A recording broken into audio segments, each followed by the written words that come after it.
So this is the laneway, sneaking between the Wollongong Town Hall on one side and the Wollongong City Gallery on the other.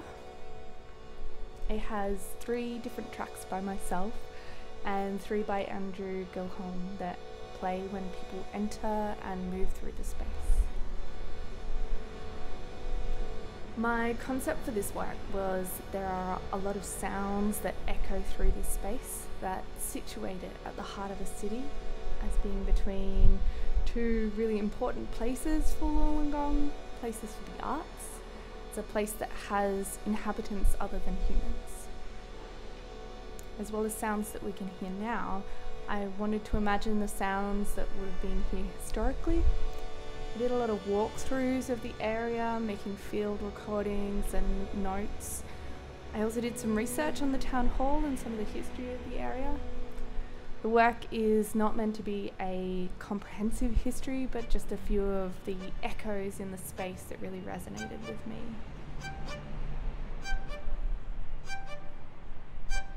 The first piece was playing off the sounds of the 2 major street crossings nearby, the slightly out of phase pedestrian buttons and the Doppler of the cars passing. The second piece was drawing on this being Dharawal land that I'm making music on. There is a fountain outside the town hall, the Wadi mosaic.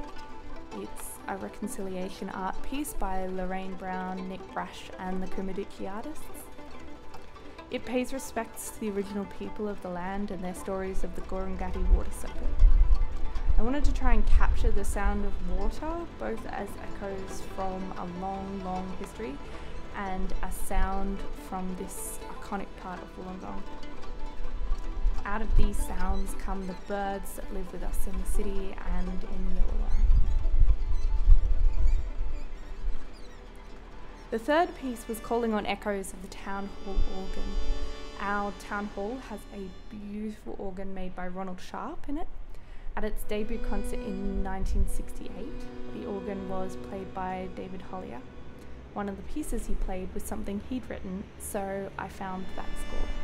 I used a little quote from it to build up 2 chords that sort of echo around, coming out of my imitation of the air conditioners in the laneway. The organ sort of emerges from this white noise and fades back into it. This was a really interesting project to work on. I grew up in the Illawarra and I'm often making music here, but I really loved being able to contribute something to the soundscape of the city itself. The site-specific nature of it really drove me to reconsider a place I was already really familiar with, and then I discovered a whole lot of new things about a place I've been in my whole life.